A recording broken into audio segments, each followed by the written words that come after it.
Pembuatan kain jumputan Palembang ini beda dengan kain di Jawa yang menggunakan media lilin dan di batik.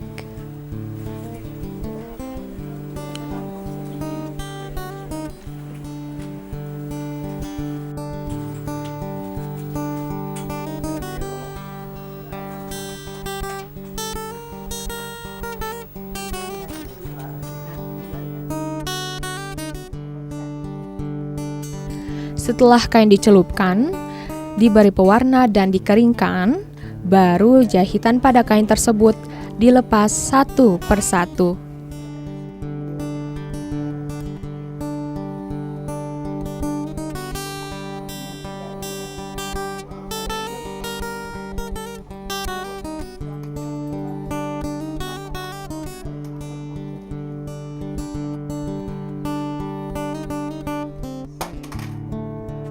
Proses pembuatan satu kain dibutuhkan waktu pengerjaan kurang lebih 1 minggu.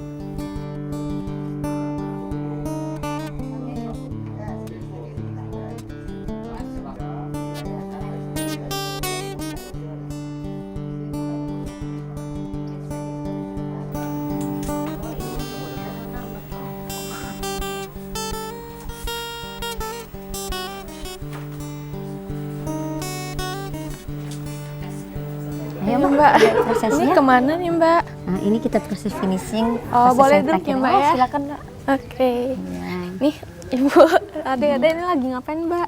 Ini proses finishingnya Ibu Oh, gimana? Iya Ibu. Udah Iya. selesai. Gimana Bu? Ini lagi buka jemputan. Oh, buka Ini Mbak, jemputan. ini proses Hah? finishing terakhirnya. Oh gitu. Ini Iya. pakai apa tuh? Itu Ini. pakai pendedel jadi biar untuk ngelepasin jemput-jemputannya Oh, dari proses gitu. awal tadi ya. Oke. Kalau dari cara pembuatan dari awalnya gimana sih Mbak sampai akhirnya ini finishingnya ya? Iya, proses finishing. Jadi kita tadi udah dari proses awal kan. Iya. Proses awalnya tadi dia dari bahan putih polos. Kemudian kita lukis. Oh, Setelah kita lukis, baru kita jelujur dan kemudian kita jumput. Iya. Setelah adanya jumputan tadi, iya. barulah kita pewarnaan, Mbak. Oh Nah, iya. kita pewarnaannya seperti ini. Jadi dari pewarnaan ini kita ada pakai pengunci, jadi sehingga dia menghasilkan berbeda-beda warna. Oke. Setelah dia pewarnaan, barulah proses terakhir ialah pelepasan jumputan ini. Oh ini ya yang terakhir Iya, yang finishingnya terakhir ya Mbak finishing. ya. Heeh. Kalau tadi kan kita sudah melihat bahan-bahan alami yang digunakan Iya. ya Mbak. Kenapa bahan-bahan alami Mbak? Kita di sini memakai bahan alami yang pertama untuk sekarang lagi gencarnya natural ya. Iya. Back to nature. Jadi kita pengen untuk melestarikan alam. Jadi kita mengajak masyarakat semua untuk memakai barang-barang dari alam kembali gitu loh Oke. Mbak. Sekalian melestarikan lingkungan. Iya bagus sekali ya Mbak ya.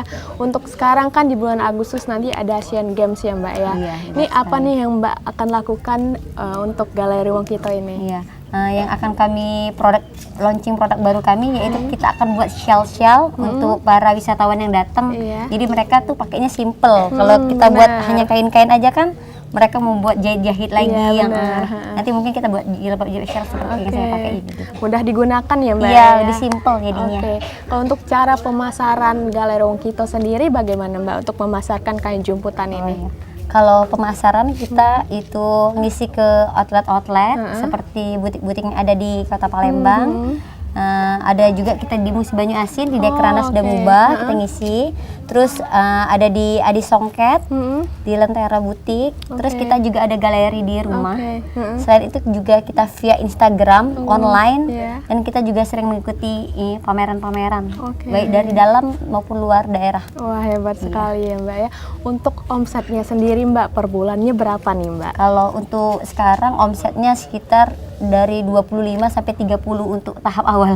30 apa tuh Mbak? Sekitar 30 Oh, jutaan. wah hebat sekali ya Mbak ya. Tapi maksudnya enggak terus menerus kan. Kadang Iya. ada omset penjualannya naik, kadang Oke, turun. oke. Gitu.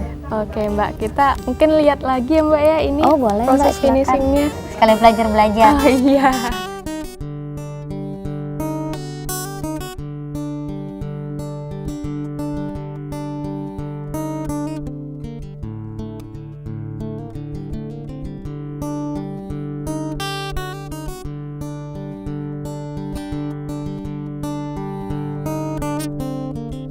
Kain jumputan Palembang ini dijual langsung di rumah galeri, di butik-butik kota Palembang, dan dipasarkan melalui media online.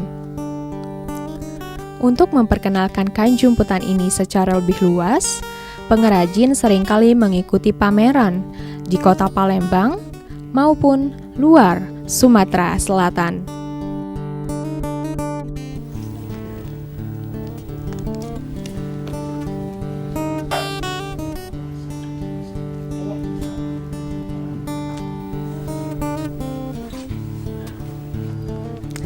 Ya pemirsa, usai sudah perjalanan saya dalam melihat cara pembuatan kain jumputan dari Palembang, Sumatera Selatan. Semoga menginspirasi generasi muda untuk lebih mencintai dan melestarikan kain dari daerahnya masing-masing. Saya Rifda Alda Ufaira, sampai jumpa di lain kesempatan. Wassalamualaikum warahmatullahi wabarakatuh.